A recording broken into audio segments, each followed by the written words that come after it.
Hello mga mamshi sa Japan, good morning! Eto nga po pala nung nakaraang Friday pa. Opo, kung mapapansin nyo, bagong gupit nga pala si ate niyan. Si ate nga po pala ang nag-request na gupitan ko daw po siya. Pwede na po ba? Sa mga mamshi po dyan, sino pong relate sa inyo?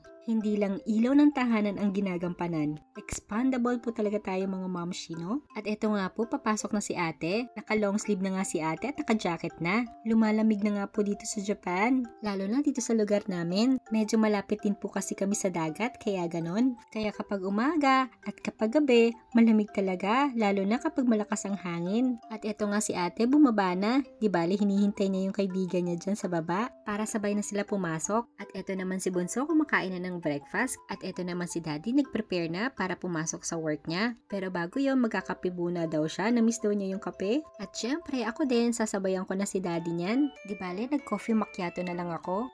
At nung natapos na nga si Daddy magkape, nagpaalam na nga pala siya kay Bunso. At syempre, tayo naman, ihatid naman natin siya sa may genkan o sa may pintuan.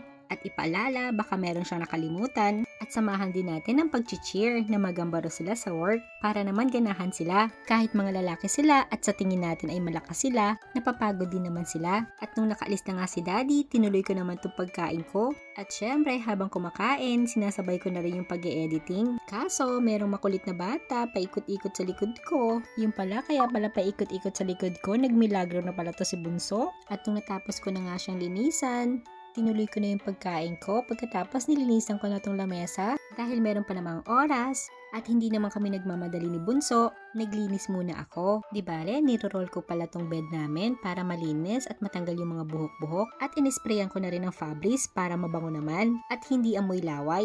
Kakapalit pa lang namin ng bedsheet at kalalaba lang kahapon. At eto nga si Bunso, sabi niya gusto daw niyang tumulong kaya sabi ko sa kanya siya na yung mag-roll, ako naman yung mag-spray. At pagkatapos nag-vacuum na rin ako at nililinisan ko na rin tong genkan namin.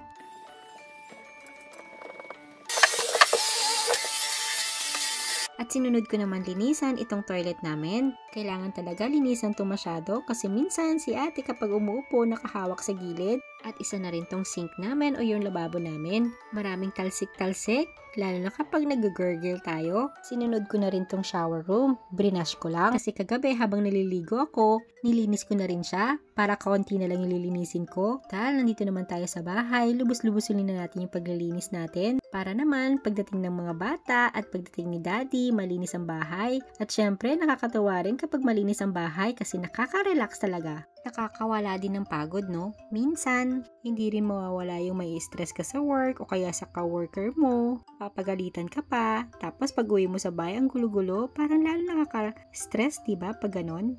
Kaya mas maganda talaga na malinis ang bahay. I want mochi. Want mochi?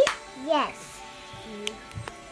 At habang naglilinis nga ako, si Bunso gusto daw na ng mochi, nagugutom na ata. Sa mga oras na yan, maaga pa naman, kaya binigyan ko nga siya ng mochi na gusto niya. Paborito kasi ngayon, lalo na ang dango mochi. At eto nga, nilinisan ko na rin tong aparador at saka yung ref namin. Di bale, ang ginamit ko lang, kitchen tissue na may alcohol lang. At habang naglilinis ako, may package nga pala akong dumating. Ito nga pala ay galing sa SHM online shop. May ibang product din sila.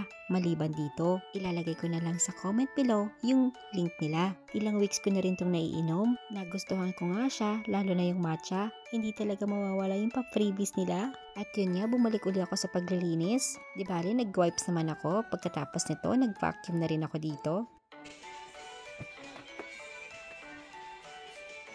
At yun nga, nang natapos na ako maglinis, umupo naman ako dito sa sala. Bala ko sana maglinis dito at maglagay na ng Christmas tree. Kaso mukhang malabo pa. At eto nga, si Bunso, ang aking Blippi, maglaro daw kami. Kaya naman, tinigil ko na muna yung paglilinis ko. Saka na lang uli. At ayun nga. Nakaramdam ka na ba na parang durog na durog ka? Yung parang wala ka nang makakapitan. Meron nga pala akong nabasa na scripture na mapapa-amaze ka sa kabutihan ng Panginoon. Sa Psalm 34:18, sabi dito, "The Lord is close to the brokenhearted and save those who are crushed in spirit." Gustong-gusto pala ng Panginoon yung lalapit tayo sa Kanya na kahit durog na tayo. Kasi kadalasan or akala natin hindi na tayo tatanggapin ng Lord o kaya nahihiya tayo lumapit sa Kanya. Pero maling pag-iisip pala yun. Kaya nga sabi ng Lord, kung nasasaktan ka at pakiramdam mo'y durug na durug ka, much more tayong lumapit sa Kanya. Yun lang po, salamat!